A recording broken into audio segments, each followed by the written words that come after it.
21장부터 이제 시작된 대제사장들, 그다음에 헤롯 땅 사두개인들, 그리고 서기관들, 바리새인들 긴 논쟁이 끝이 났습니다. 22장이 끝이 났습니다. 이제 마지막에 보면 이렇게 기록이 되어 있습니다. 한마디도 능히 대답하는 자가 없고 그날부터 감히 그에게 묻는 자도 없더라. 이렇게 끝이 납니다. 이 사람들이 예수님께 질문을 하고 논쟁을 했던 것은 그냥 뭐 재미있거나 그래서 그런 것이 아니고 어떤 식으로든 예수님의 흠집을 찾아내고 약점을 알아내고 그래서 무너뜨리기 위해서 그렇게 했습니다. 그런데 아무런 잘못된 점도 흠집도 찾아낼 수 없었습니다. 오히려 예수님이 메시아 되심, 어린 양 되심을 명확하게 드러나는 그런 논쟁이 됐습니다. 오늘부터는 이제 23장을 보게 되는데 23장 전체가 바리새인들과 서기관들을 향해서 질책의 책망의 말씀입니다. 전체가 다 그렇습니다. 특별히 이제 23장은 유명한 구절이 있는데 화 있을진저 외식하는 서기관들과 바리새인들이여 화 있을진저, 그게 이제 계속 반복이 됩니다. 7번이나 나옵니다. 아주 심하게 서기관들하고 바리새인들을 책망하는 말씀을 하시는데 오늘 우리가 이제 살펴볼 내용은 그 서론적인 내용입니다. 특별히 이제 바리새인들의 문제점에 대해서 말씀을 하시는데 보도록 하겠습니다. 23장입니다. 마태복음 23장 1절부터 7절까지 교독하겠습니다. 1절에 제가 먼저 읽겠습니다. 이에 예수께서 무리와 제자들에게 말씀하여 이르시되 그러므로 무엇이든지 그들이 말하는 바는 행하고 지키되 그들이 하는 행위는 본받지 말라. 그들은 말만 하고 행하지 아니하며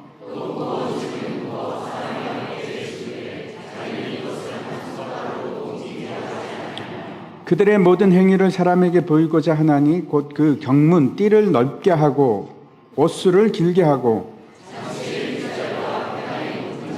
같이 읽겠습니다. 시장에서 문안 받는 것과 사람에게 랍비라 칭함을 받는 것을 좋아하느니라. 이 오늘 본문의 사건이 일어난 것은 이제 수요일입니다. 12일인데 이스라엘 그 백성들이 유월절 최초의 유월절을 행했던 것은 이 날부터 1450년 전입니다. 애굽에 있을 때, 이집트에 있을 때 일인데 잠깐 출애굽기 말씀 보도록 하겠습니다. 12장 3절입니다. 너희는 이스라엘 온 회중에게 말하여 이르라. 이 달 열흘에 너희 각자가 어린 양을 취할지니 각 가족대로 그 식구를 위하여 어린 양을 취하되, 하나님께서 뭐라고 말씀하시는가 하면 1월 10일 날 어린 양을 취하라. 그리고 이제 계속해서 5절과 6절 한번 보시면 이렇게 되어 있습니다. 너희 어린 양은 흠 없고 1년 된 수컷으로 하되 양이나 염소 중에서 취하고 이달 열 나흘 날까지 간직하였다가 해질 때에 이스라엘 회중이 그 양을 잡고, 이렇게 되어 있습니다. 흠 없는 1년 된 수컷으로 이제 하라, 그렇게 하시고 14일까지 그 양을 이제 간직했다가 해질 때 그때 잡으라. 이스라엘 회중이 그 양을 잡아야 한다, 이렇게 말씀을 합니다. 해질 때는 몇일까요? 우리나라 시간으로 하면 3시부터, 오후 3시부터 오후 6시까지입니다. 예수님이 실제 십자가상에서 돌아간 그 날이 언젠가 하면 14일 금요일 오후 3시에 운명을 하십니다. 숨이 끊어집니다.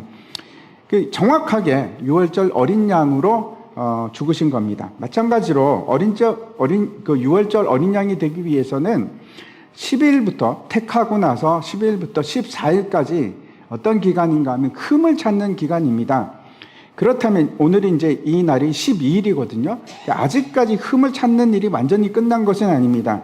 완전한 어린 양이 되기 위해서 흠을 찾는데 마지막까지, 잡기 전까지 최종 결정이 이어지는데 날 때까지인데, 그래서 이제 십자가에 달리기 전까지 그런 일이 계속됩니다. 대제사장 가야바를 만나고 또 헤롯을 만나고 본디오 빌라도를 만나고 그런 일이 있습니다.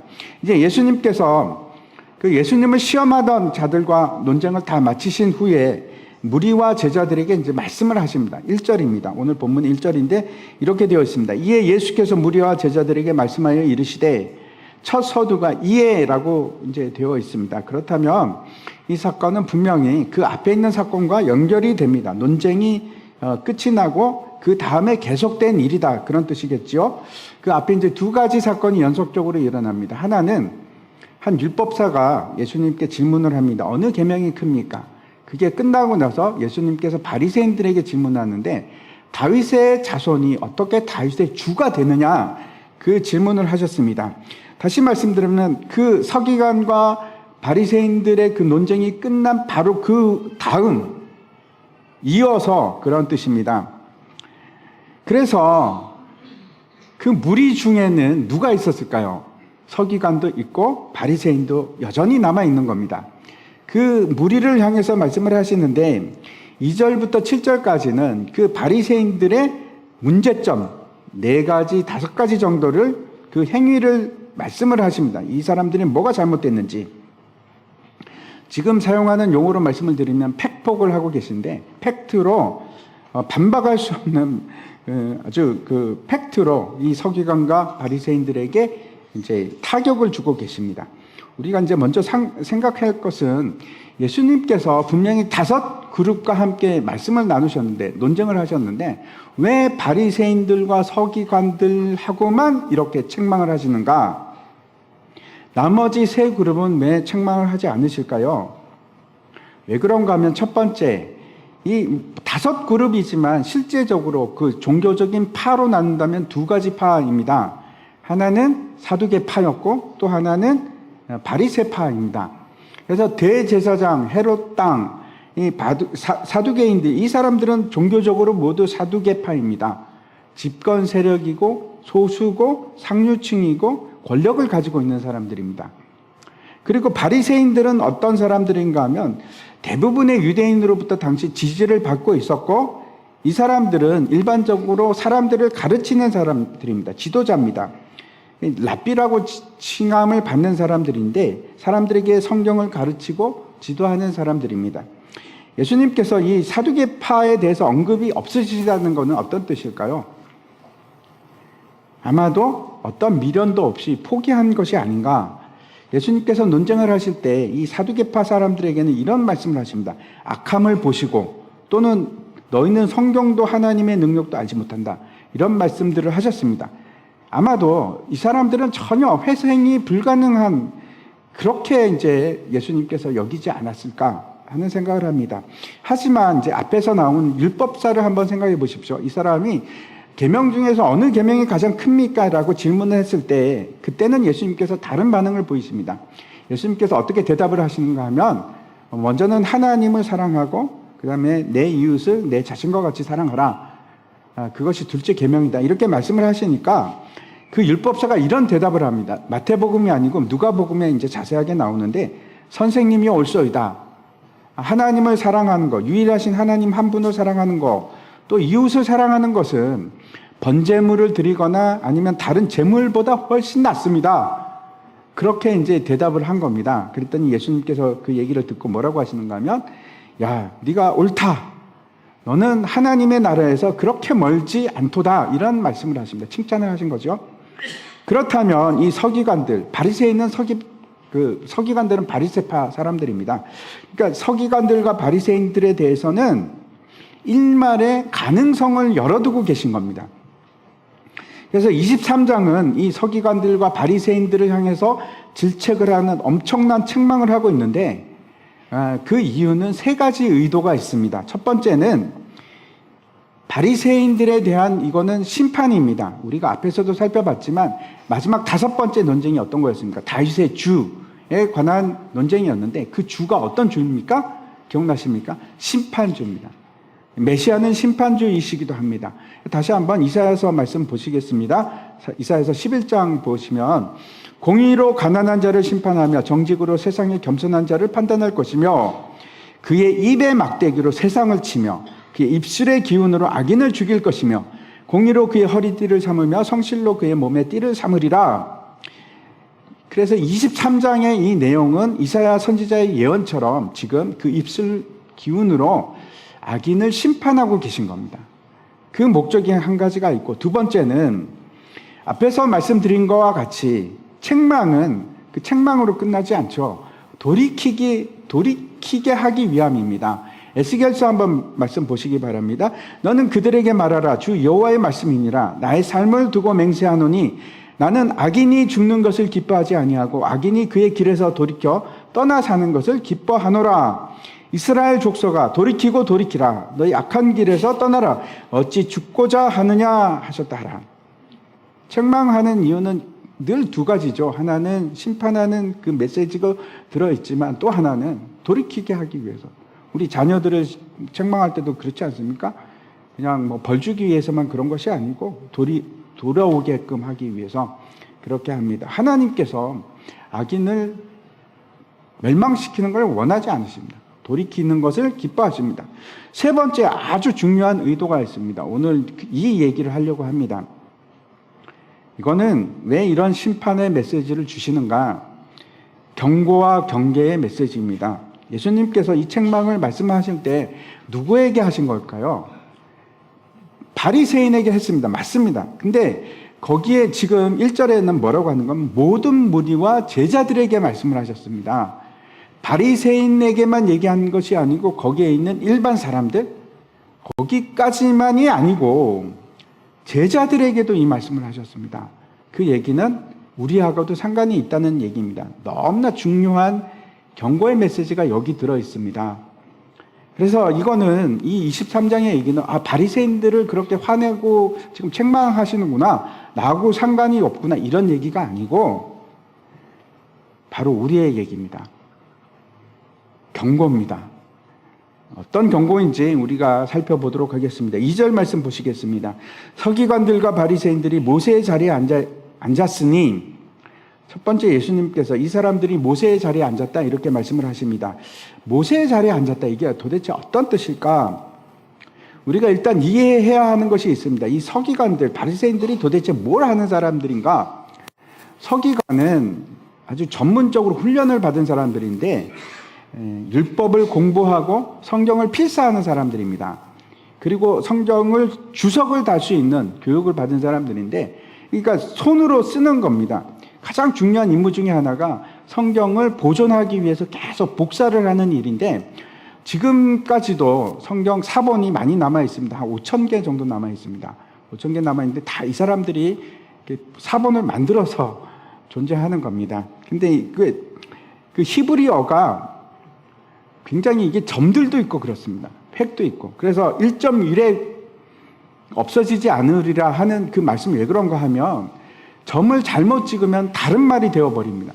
너무 이게 이제 중요하기 때문에, 그래서 이 사람들이 한 글자 적고 기도하고 또 한 글자 적고 기도하고 그렇게 성경을 썼다고 합니다. 대단하죠. 이 사람들은 성경을 필사했을 뿐만 아니고 성경을 연구하고 또 해석하고, 그래서 백성들을 가르치는 사람들입니다.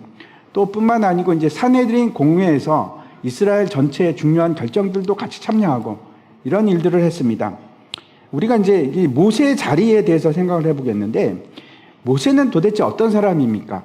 물론 이스라엘의 지도자이기도 하지만 가장 중요한 역할은 어떤 건가 하면, 모세의 역할은 하나님의 그 율법을 이스라엘 백성들에게 전달하는 일이었습니다. 하나님의 뜻을, 그 계명을 전하는 일이었는데, 그래서 모세의 말 그러면은 이제 광의적으로 어떤 말이 되는가 하면 율법이라는 뜻입니다. 유대인의 그 회당에 가면 저기 이제 사진이 나오죠. 저기를 보면 이제 실제로 저게 이제 발굴이 된 것들입니다. 저거는 뭐 어디 그 하못 디베라라는 곳에서 발견이 됐는데, 저기뿐만 아니고 여러 곳에서 저 돌로 된 자리를 발견을 합니다. 저게 뭔가? 저것이 바로 모세의 자리입니다. 저게 누가 앉는가 하면 권위 있는 율법학자, 율법을 가르치는 사람들이 관례적으로 앉아갖고 저기서 이제 가르치는 자리입니다. 저 자리를 모세의 자리 이렇게 얘기를 합니다. 그래서 이 모세의 자리라고 하면 어떤 뜻일까요? 모세의 율법을 해석하고 가르치는 권위 있는 신분이다, 그런 의미입니다. 그런 권위 있는 자들인데 그 사람에 대해서 예수님께서 뭐라고 말씀하시는지 3절 말씀 보시기 바랍니다. 그러므로 무엇이든지 그들이 말하는 바는 행하고 지키되 그들이 하는 행위는 본받지 말라. 그들은 말만 하고 행하지 아니하며. 가장 먼저 말씀하시는 것이 뭡니까? 그러므로 무엇이든지, 이 바리새인들이 얘기하는 무엇이든지 행하고 지키라 이렇게 얘기합니다. 이거는 어떤 뜻일까요? 모세의 자리, 긍정적인 측면을 말씀을 드리는 겁니다. 다시 말씀드려서 하나님의 말씀을 모세의 권위로 말하는 것을 지키라. 그런 뜻입니다. 이거는 지킨다는 것은 어떤 것인가 하면 즉각적으로 행하라. 기회가 오면 바로 행하라. 지켜야 한다. 그런 뜻인데 예수님은 율법에 대해서 아주 명확한 기준을 가지고 계십니다. 한번 보겠습니다. 마태복음 5장입니다. 내가 율법이나 선지자를 폐하러 온 줄로 생각하지 말라. 폐하러 온 것이 아니요 완전하게 하려 함이라.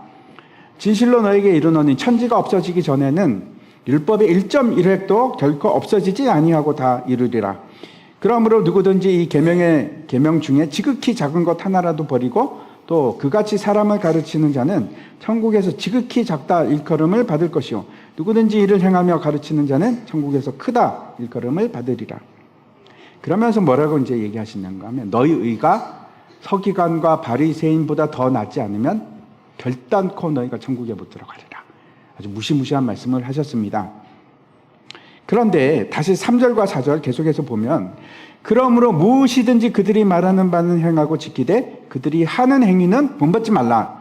그들은 말만 하고 행하지 아니하며 또 무거운 짐을 묶어 사람의 어깨에 지우되 자기는 이것을 한 손가락으로도 움직이려 하지 아니하며 앞에는 이제 말하는 바 지키라. 여기까지는 괜찮은데 그 다음에 행위는 본받지 말라고 합니다. 왜냐하면 그 말만 하고 행동을 안 하니까 언행일치가 안 되니까 그렇게 말씀을 하시거든요.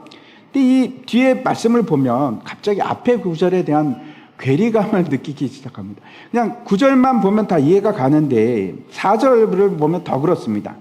이 사람들이 무거운 짐을 만들어서 사람들 어깨에 짐을 지운다. 그리고 자기들은 손가락 까딱하지 않는다. 이 구절들을 보면 어떤 생각이 드십니까? 저는 이제 한 구절씩 보면 이해가 되는데 전체적으로 보면 조화가 안 되는 겁니다. 고민이 됩니다.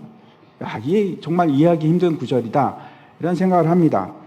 제가 결론적으로 말씀을 드리겠습니다. 앞에 무엇이든지 그들이 말하는 거 다 지키라 하는 것은 바리새인들이 얘기하는 건 뭐든지 다 지키라 그런 뜻이 아니고 제한을 두는 문장입니다.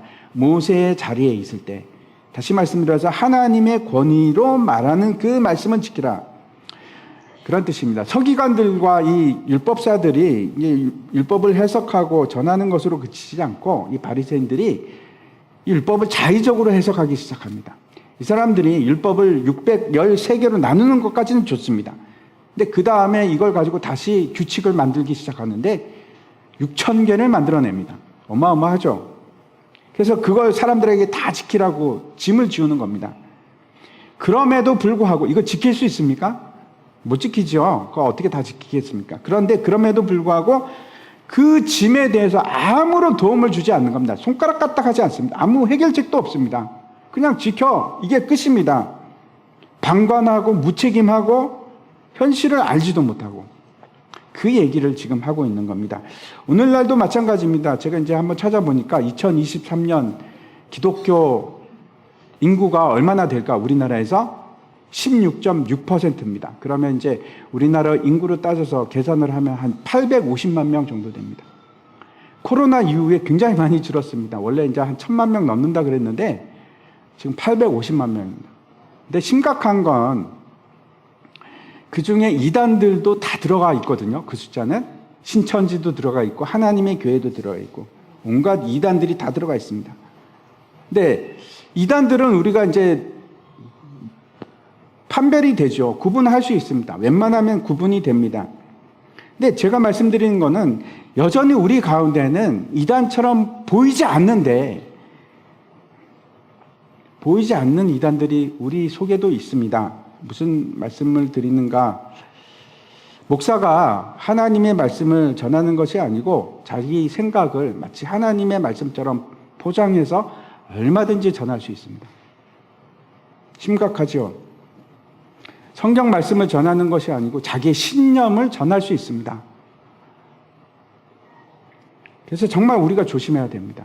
우리에게 중요한 것이 있는데 저와 여러분은 성경을 잘 알아야 됩니다. 그래서 이게 뭐가 진짜고 뭐가 가짜고 구별할 수 있어야 됩니다. 무슨 말을 하든지 목사님이니까 맞는 말이겠지가 아닌 겁니다. 조심하셔야 됩니다. 바리새인들이 한다고 해서 그게 다 모세의 권위 하나님의 말씀이 아니라 그 중에는 자기들이 자의적으로 만든 것들이 있다니까요. 얼마든지 그럴 수 있습니다. 조심해야 됩니다. 그래서 13절을 보면 이렇게 말씀을 합니다. 화 있을진저 외식하는 서기관들과 바리새인들이여 너희는 천국 문을 사람들 앞에서 닫고 너희도 들어가지 않고 들어가려 하는 자도 들어가지 못하게 하는도다. 이 바리새인들이 하는 일이 어떤 건가 하면 천국 문을 닫아버렸답니다. 그래서 자기도 안 들어가고 그거까지는 뭐 좋은데 다른 사람, 그 따르는 사람마저도 그 천국에 못 들어가게 하는 겁니다. 첫 번째, 이 사람들의 문제가 뭔가 하면 하나님의 말씀을 왜곡한 겁니다. 왜곡하기 시작했습니다. 그리고 그 말씀을 지키지도 않습니다. 이게 문제점입니다. 계속해서 두 번째 어떤 문제가 있는지 보시기 바랍니다. 5절입니다. 그들의 모든 행위를 사람에게 보이고자 하나니 곧 경문, 띠를 넓게 하고 옷수를 길게 하고 그 사람들이 하는 목적과 동기에 문제가 있습니다. 뭐라고 하는가 하면 이 사람들은 모든 행위가 다른 사람들 보이기 위해서 그렇게 한다. 그래서 경문띠를 넓게 해서 눈에 띄게 하고 옷을 길게 하고 그렇게 했답니다.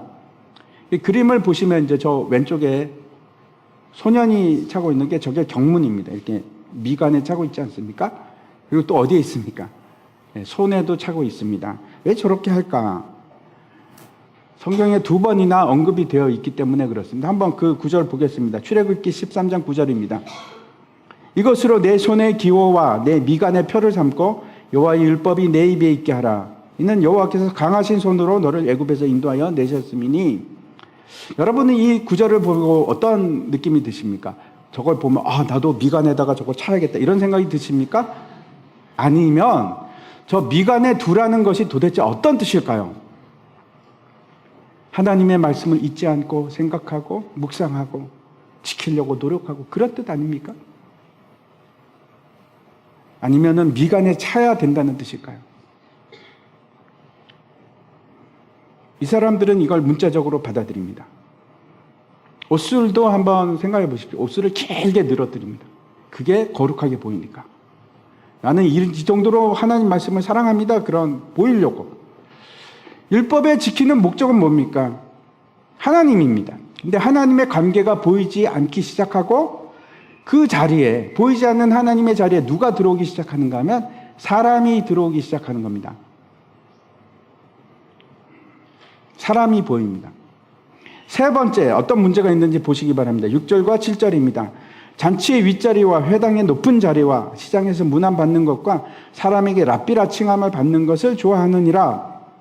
처음에 말씀에 대한 왜곡이 일어나기 시작하고 하나님의 자리에 사람이 차지하고 들어가기 시작하더니 이제 하나님은 보이지 않고 누가 보입니까? 사람이 보이기 시작하는데 근데 결국 그 결과가 어떻게 되는가 하면 보이지 않는 하나님을 높이고 찬양하는 것이 아니고 누구를 높입니까? 자기를 높입니다. 이렇게 중요합니다. 말씀의 왜곡이 우리에게 어떻게 영향을 미치는가. 그래서 이 사람이 하나님을 찬양하고 하나님을 영광 높이는 것이 아니고 사람의 인정을 받으려고 하고 사람의 칭찬을 받으려고 하고 그렇게 갑니다. 우리 자신 한번 생각해 보십시오. 내 자신을 한번 생각해 보시기 바랍니다. 근데 왜 이렇게 됐을까? 이 사람들이 도대체 어떻게 하다가 이렇게 됐을까? 정리를 하면 하나님의 말씀을 지키는데 실패하고 하나님의 말씀이 왜곡되기 시작할 때 보이던 것은 하나님이 아니고 누가 보입니까? 사람이 보이기 시작하고 결국 하나님을 높이는 것이 아니고 누구를 높인다? 내 자신을 높이는 겁니다. 어떻게 해서 이렇게 망가진 모습이 됐을까요? 문제가 어디 있다고 생각하십니까? 문제가 뭘까요? 이 사람들에게 복음이 없기 때문에 그렇습니다. 복음을 알지 못하기 때문에. 우리도 마찬가지입니다. 여러분, 우리가 복음을 알지 못하면 내 안에서 복음이 작동하지 않으면 우리도 이런 모습으로 갑니다. 똑같이 행동합니다. 이거는 모든 복음이 없을 때 나타나는 징조들이고 현상들입니다. 결국 어떻게 될까요? 외식하는 사람이 됩니다. 가면을 쓰고 살아가는 겁니다. 뒤에 이제 예수님께서 7번에 걸쳐서 화 있을진저 이렇게 말씀을 하시는데 화 있을진저 외식하는 서기관과 바리새인들이. 화 있을진저 외식하는 서기관과 바리새인. 7번이나 말씀을 하죠. 외식하는 자가 되는 겁니다. 복음이 없으면 내 삶이 가면의 삶이 되는 겁니다. 여러분께서는 분명한 복음을 가지고 계십니까? 우리가 복음을 알기 위해서 지금 복음서를 보고 있습니다. 마태복음을 보고 있는 겁니다. 왜 이 바리새인들은 그렇게 열심히 성경을 연구하고 성경을 읽고 그랬음에도 불구하고 도대체 이 사람들은 왜 복음을 알지 못했을까요? 왜 그 일에 실패했을까요? 우리가 그 이유를 알아야 됩니다. 실패의 이유를 알아야 됩니다. 그리고 우리는 어떻게 할 것인가? 이 마태복음 23장의 이 내용이 다른 사람의 얘기가 아니고 우리 생각이, 우리 마음이, 우리 행동이 이걸 통해서 판단을 받아야 됩니다. 우리가 먼저 율법의 역할, 하나님의 말씀이 도대체 어떤 역할을 하는지 한번 생각해 보시기 바랍니다. 하나님께서 이스라엘 백성들에게 율법을 주셨습니다. 하나님의 말씀을 주셨습니다. 우리도 똑같습니다. 우리는 하나님의 말씀을 받은 사람입니다. 왜 받았을까요? 도대체 그 이유가 뭘까요? 왜 주셨습니까? 우리에게도 법이 존재합니다. 그렇죠? 뭐 이렇게 조세법도 있고 교통법도 있고 막 있지 않습니까? 일반적으로 상식적으로 한번 생각해 보시기 바랍니다. 우리에게 법이 있는데, 대한민국에 법이 있는데 그 법이 도대체 왜 존재합니까? 그 이유가 뭐라고 생각하십니까? 법이 왜 있습니까? 지키라고. 맞습니까? 법은 지키기 위해서 존재합니다. 맞죠? 아닙니까? 지키지 않는 법을 못하러 만들겠습니까? 지키라고 있는 거 아닙니까? 그게 세상의 이치고 세상의 관점입니다. 하지만 성경이 말하는 건 그게 아닙니다. 율법이 존재하는 이유가 있습니다. 하나님께서 에덴 동산에 선악을 알게 하는 나무를 두셨을 뿐만 아니고 거기에 또 둔 것이 있습니다. 그게 뭘까요? 생명나무를 두셨습니다. 하나님께서 뭐라고 아담에게 말씀하시는가 하면 네가 이 선악을 알게 하는 나무의 열매는 먹지 말라. 먹으면 반드시 죽으리라. 그날에 죽으리라. 그렇게 말씀하시거든요. 이것이 하나님의 법입니다. 하나님께서 선악을 알게 하는 나무는 왜 두셨을까? 지키라고? 잘 생각해 보시기 바랍니다. 왜 두셨습니까? 저기 선악과만 두신 것이 아니고 생명나무를 두셨는데 저건 또 뭐지? 정말 법을 지키기 위해서 저걸 두셨다고 하면 저건 이해할 수 없는 상황입니다. 그렇죠?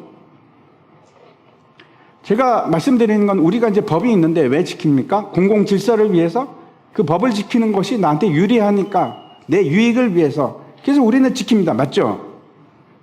예를 들어서 우리 나라 법에도 살인하면 안 됩니다. 살인 못하게 돼 있습니다.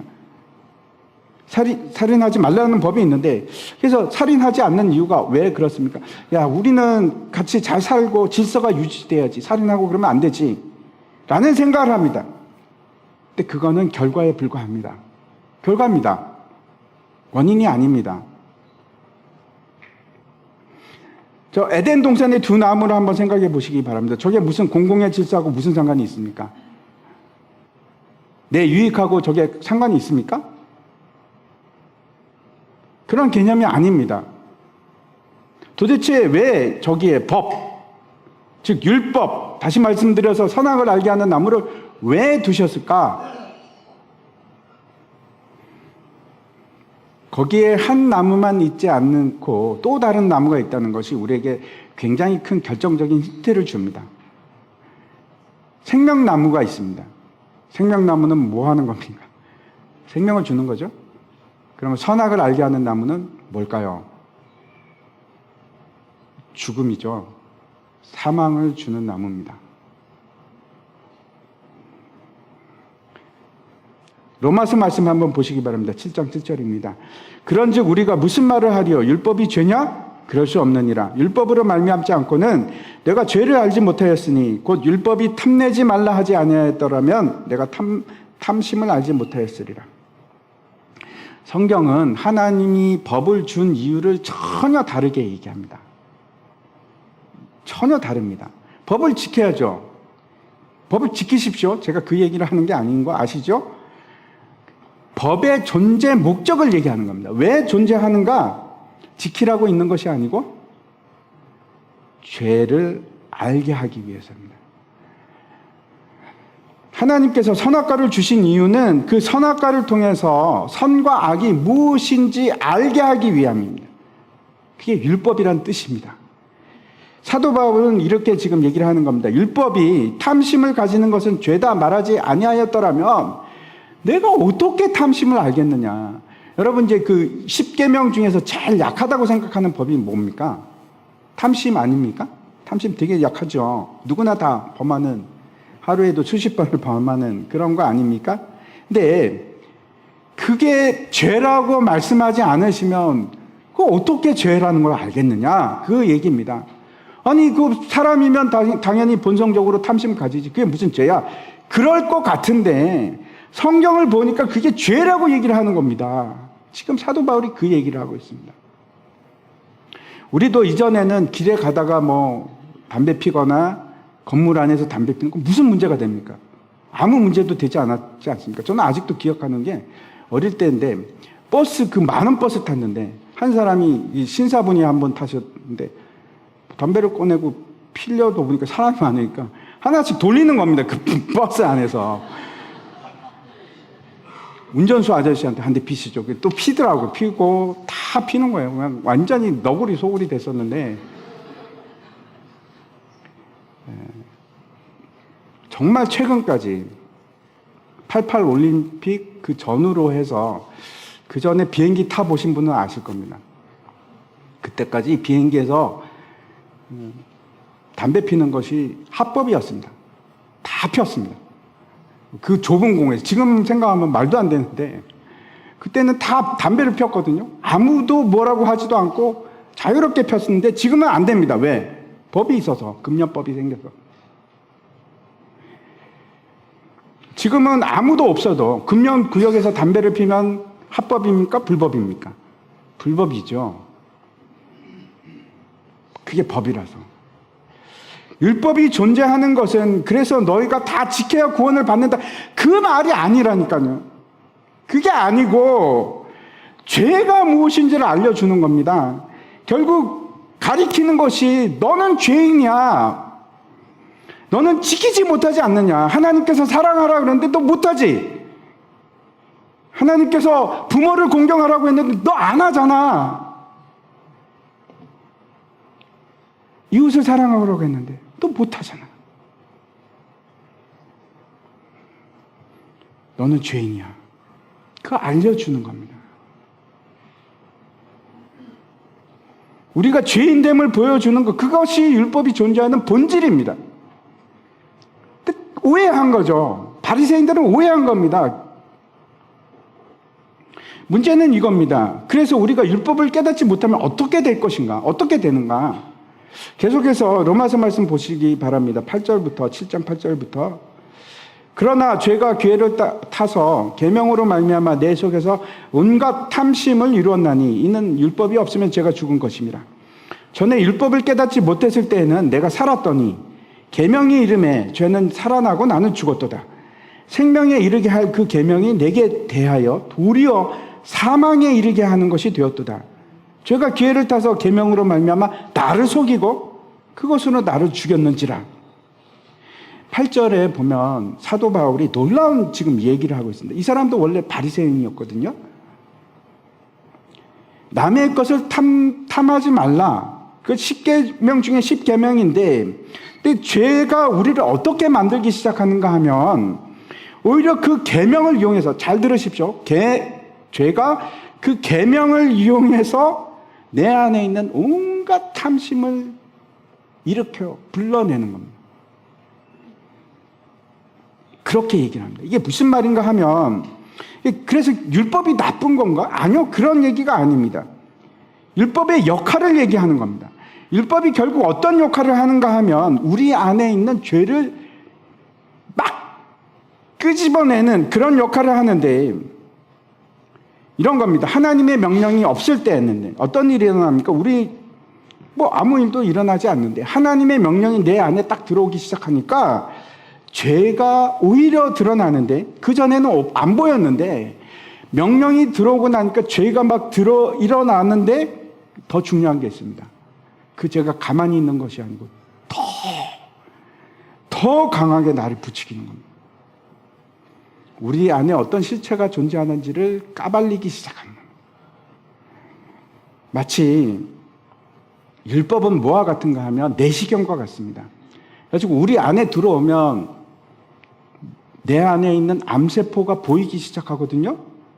근데 전혀 보이지 않고 괜찮을 것 같았는데 그 안에 암세포가 있는 겁니다. 근데 아시죠? 이게 한번 잘라갖고 그걸 보기 시작하면 암세포가 급속도로 증가하기 시작합니다. 막 드러나는 겁니다. 그게 율법의 역할입니다.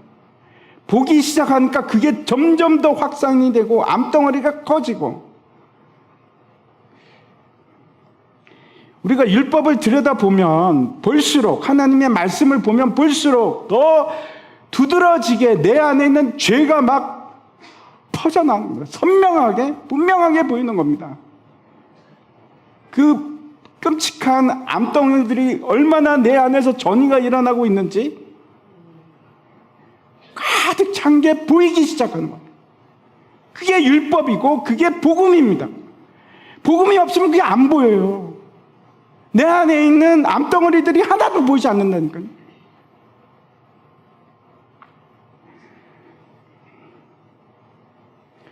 그게 너무나 선명하고 분명해서 내가 부인할 수 없고, 내 모습이 이렇고, 나는 시한부 인생이구나. 내 이 암덩어리는 치료할 수 있는 그런 것이 아니구나. 나는 아무런 소망이 없구나. 그걸 보게 하는 것이 율법입니다.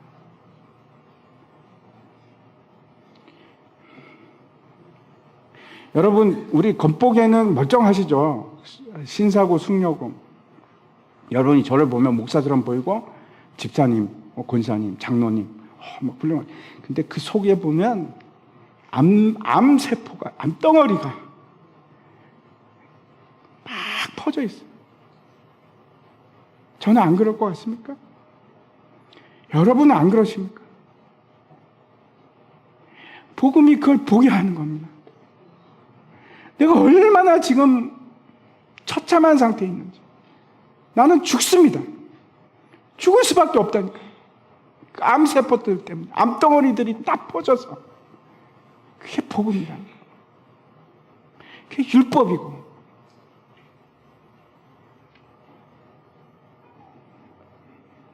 율법은 우리를 구원하는 도구가 아닙니다.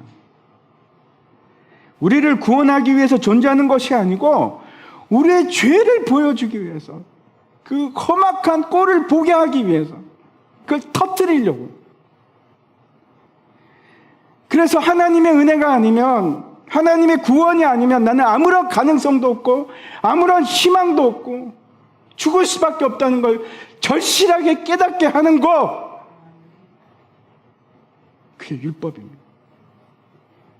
그걸 보기 시작하는 것이 복음입니다.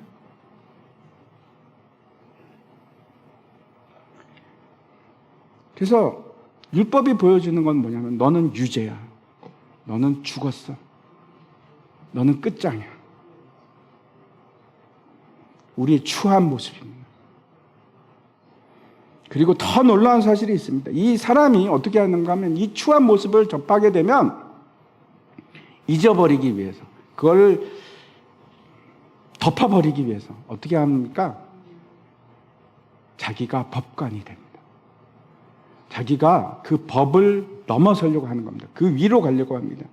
그게 진짜 우리 죄의 본질입니다. 무슨 말씀인가 하면, 그래서 모두가 다 하나님이 되고 싶어 하는 겁니다. 너무 불편하거든요.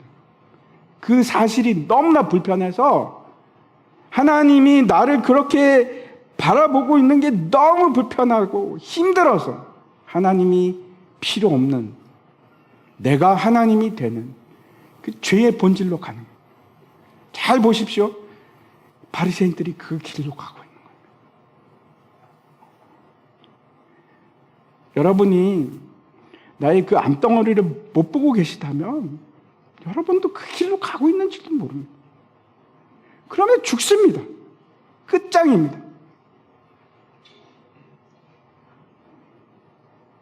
그 율법을 깨닫지 못하면 어떻게 되는가 하면 내가 비참한 존재라는 것을 깨닫는 것이 아니고 오히려 어떻게 합니까? 내가 그 율법을 넘어서는 법관이 돼서 우월감을 가집니다.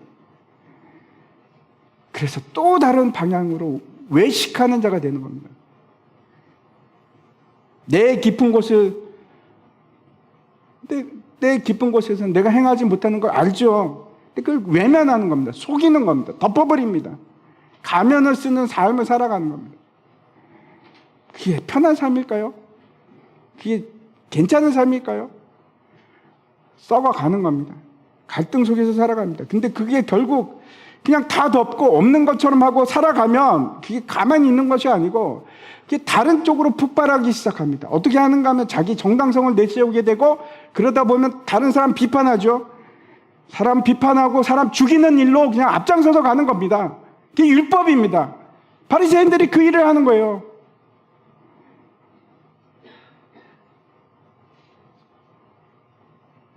이제 제가 말씀을 마치려고 합니다. 우리가 복음을 알고 은혜 가운데로 들어가지 않으면 큰일 납니다. 큰일 납니다. 은혜의 삶은 나를 내세우거나 남들에게 과시하고 인정받고 그런 것이 아니고 은혜의 삶은 내가 얼마나 처참한 상태 가운데 있는지 그런 존재인지 알기 때문에 내가 낮은 곳으로 갑니다. 생각해 보십시오. 내가 시한부 말기 암 환자입니다. 근데 옆에 있는 시한부 말기 암 환자한테 가고 너 이따위로 살지 마 이런 얘기를 할 수 있습니까? 못하죠. 자기가 어떤 상태인지 모르기 때문에 그런 말을 하는 거잖아요. 그렇죠?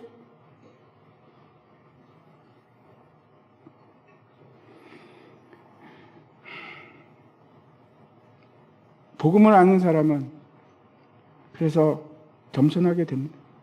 낮아지게 되고 사랑하는 사람은 바뀌게 되고 날이 서고 비판하고 그런 삶이 아닙니다. 우리가 어떻게 하면 다시 사망의 길이 아니고 생명의 길로 갈 수 있을까요? 성경에 그 답이 있습니다. 제가 오늘 결론만 말씀드리려고 합니다. 로마서 8장 1절부터 한번 보시기 바랍니다. 그러므로 이제 그리스도 예수 안에 있는 자에게는 결코 정죄함이 없나니 이는 그리스도 예수 안에 있는 생명의 성령의 법이 죄와 사망의 법에서 너를 해방하였습니다. 율법이 육신으로 말미암아 연약하여 할 수 없는 그것을 하나님은 하시나니 곧 죄로 말미암아 자기 아들을 죄 있는 육신의 모양으로 보내어 육신의 죄를 정하사 육신을 따르지 않고 그 영을 따라 행하는 우리에게 율법의 요구가 이루어지게 넘겨주십시오. 하려 하심이니라. 육신을 따르는 자는 육신의 일을 영을 따르는 자는 영의 일을 생각하나니 육신의 생각은 사망이요 영의 생각은 생명과 평안이니라.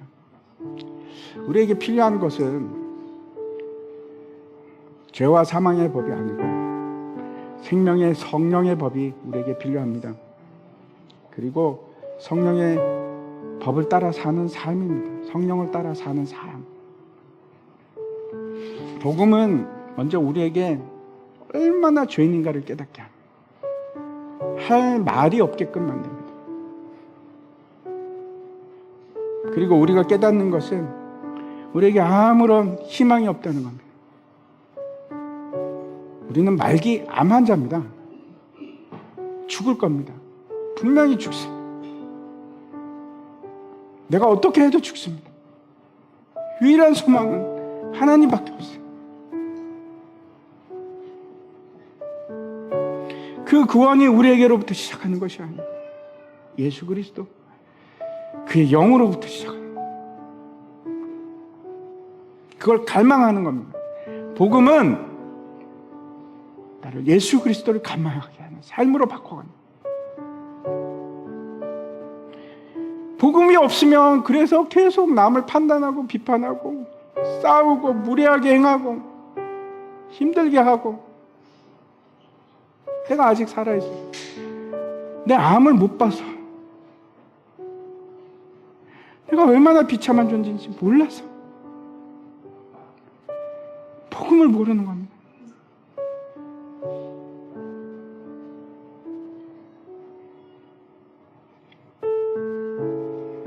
성령의 도우심이 없으면 나는 아무런 희망이 없음을 깨닫는 거예요. 그게 복음입니다.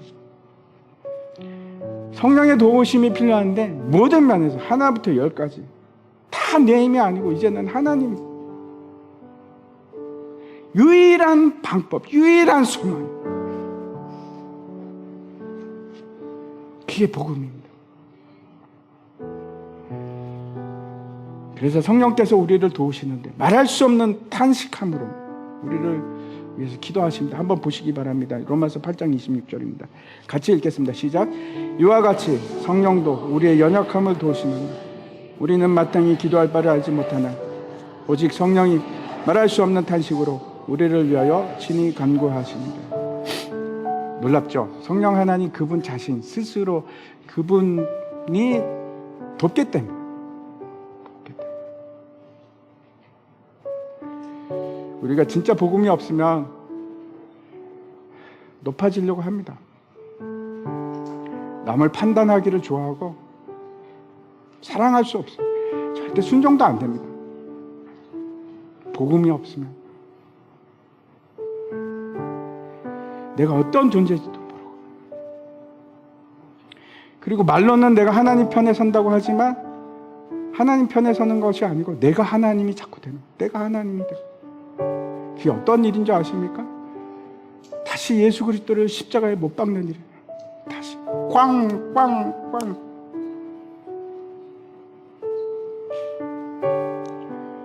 다시 복음으로 돌아가기를 원합니다. 너무 많은 사람들이 복음을 잘 이해를 못해요. 복음이 뭔지를 몰라. 큰일 납니다.